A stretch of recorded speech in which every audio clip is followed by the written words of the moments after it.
The papyrus, putting on my table every month.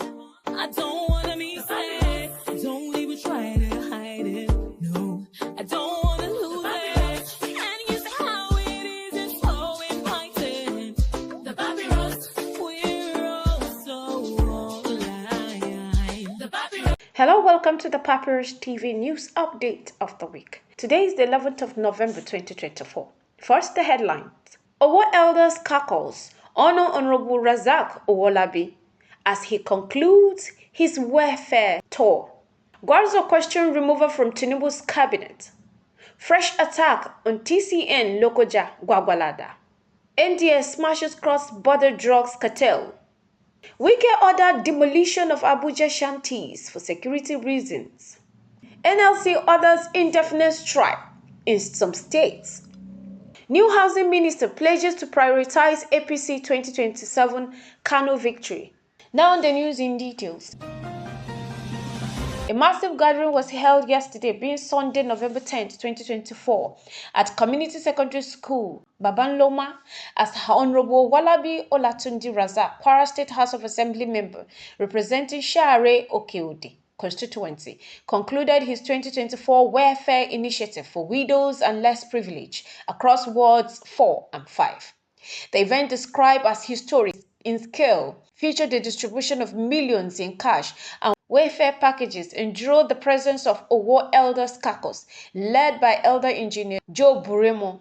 Honorable Owolabi expressed deep gratitude for the support of the Elders Caucus and was joined by prominent APC members, party executive and well-wishers, including representatives from Fulani community. The event, which saw the distribution of millions of naira in palliative, is regarded as unprecedented in the Ifelodu local government area's recent history. Beneficiaries from Share Ward 3 and 4 received cash and welfare items with heartfelt gratitude expressed by Mr. Abdulrazak Jimo, a leader among persons with disabilities, who pledged continued support for Honorable Owolabi. In his speech, Honorable Owolabi encouraged unwavering solidarity for Governor Abdulrahman Abdulrazak's administration, urging the community to disregard divisive narrative that hinders national progress. A special moment was marked by the welcoming of former opposition members who joined Honorable Owolabi's APC camp. The new members, whose names were given as Chief Moliki Elemosho, Alabi Elero, Alabi Kafinta, Sule Bricklayer, Alhaji Iyada, Taye Emiode, Aminat Aremu, Abibat Iyanda, Alhaja Moliki, and lastly, Mrs. Olakunle, were all from PDP in Share Wards 3 and 4 in Babanloma, and this singular act has served to further strengthen his constituency unity. Meanwhile, Abdullahi Tijani Gwarzo, the former Minister for State, Housing and Urban Development, he has voiced concern over the rationale behind his recent removal from President Bola Ahmed Tinubu's cabinet. Gwarzo claimed he was informed by the president that an overload of political officers from Kano North necessitates his dismissal. However, Gwarzo insists he committed no offense and suspects external factors played a role in the decision. In a recent interview with BBC Hausa, Gwarzo stated he was notified about the impending dismissal and advised that his replacement suggestion went unconsidered. He argued that Nasir Gawuna, the 2023 APC gubernatorial candidate for Kano, should have been given the chance to represent Kano Central in the federal cabinet, as others who contested in Plateau and Zamfara were reappointed to key positions. Gwarzo expressed surprise over his removal, especially as he performed well in his role and managed his responsibilities alongside a senior minister.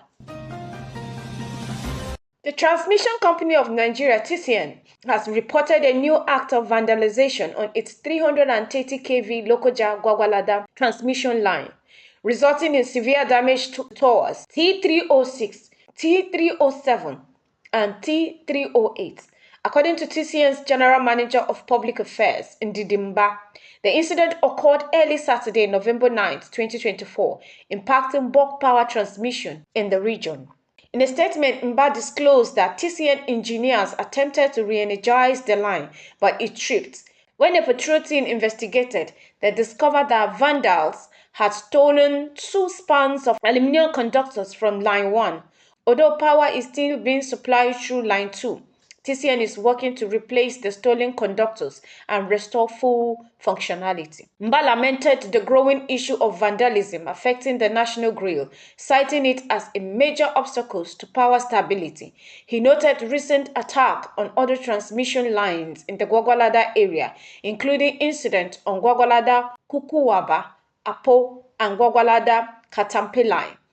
Appealing to the public, Mba urged community residents near transmission infrastructure to support TCN and security agencies in curbing vandalism, emphasizing that these attacks are setback to national power efforts.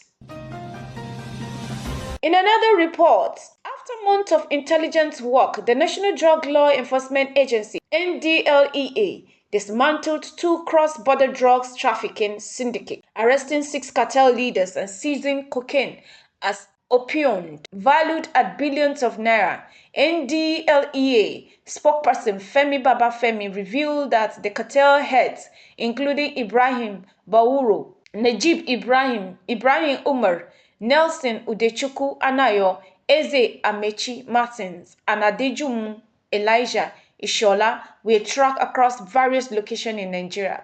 The agency's investigation uncovered that the syndicate operating in Mubi, Adamawa State, Onitsha, Anambra State, Lagos, and Cameroon were major drug suppliers to terrorist groups in Nigeria and Cameroon. Babafemi detailed how Baworo and Najib sourced tramadol from Anayo in Onitsha, concealing it in special modified vehicle for transport to Yola and further into the north and Cameroon. On October 8, 2024, NDLA intercepts 2,765,000 tramadol pills abandoned on the Jalingo-Yola Expressway by suspects who noticed they were being followed. This led to the follow-up arrest of Martin and Anayo in Delta and Anambra State. In another operation, the agency apprehended Adejumo Ishola at the same border with 3.3 kilograms of cocaine and 600 grams of synthetic cannabis. Furthermore, NDLA operatives in Lagos intercepted 31.75 million Voltron opium pills, disguised as diclofenac sodium tablets in a container from India. The arrest and seizure operations were conducted with support from the Nigerian Customs Service and other security agencies. Moving on, the Federal Minister of Capital Territory, Nyesim Wike, has ordered the demolition of all shanties in Abuja, citing insecurity concern. During a visit to a shanty settlement in the Wuye area, Wike stressed the urgent need to address security threat posed by informal settlement with unidentified occupants. No government worth its salt will fold its hands and allow this place to be occupied by hoodlums or people which no one can account for, Wike asserted, stating that no amount of intimidation or blackmail would deter him. Wike also instructed Wuye residents to select 5 representatives to meet with the FCT minister on Tuesday, the 12th of November 2024, for discussion on potential support. In response, community representative Abba Garu expressed relief at the opportunity to meet with officials, revealing that the recent demolition marked the 22nd incident they had experienced. Garu noted that the residents would avoid rebuilding their structures and hope for government assistance in finding permanent housing solution. Furthermore, the Nigerian Labour Congress (NLC) has directed its members in states that haven't yet implemented the new minimum wage to initiate an indefinite strike beginning December 1, 2024. This decision was reached during the NLC recent National Executive Council (NEC) meeting, highlighting frustration over certain state government delay in enacting the 2024 National Minimum Wage Act. The NLC condemned this non-compliance as a betrayal of Nigerian workers, especially amid the current economic crisis.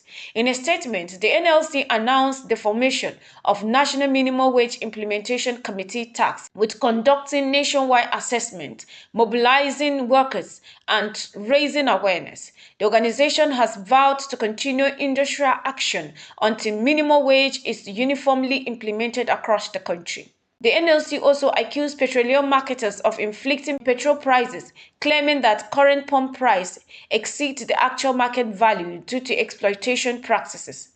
The NEC called for an urgent review of petrol pricing, urging domestic refineries in Port Harcourt, Warri and Kaduna to resume operation to alleviate the industry's monopolistic control.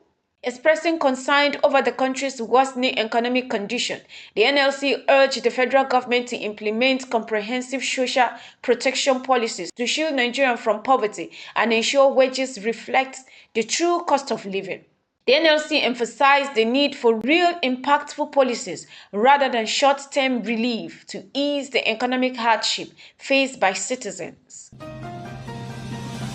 Yusuf Abdullahi Atta, the newly appointed Minister of State for Housing and Urban Development, has pledged his commitment to securing Kano State for All Progressive Congress (APC) in the 2027 elections. Although tasked with addressing Nigeria's housing deficit of 28 million units, Atta has indicated that his primary focus will be on the political landscape in his home state. My appointment was mainly for political reasons. APC has lost Kano, and now it will take Kano, Atta stated. Highlighting the significance of Kano Central, he added, even as a minister, I will continue to sit in this ward. We are going to work very hard to see the APC gain control of Kano State by 2027.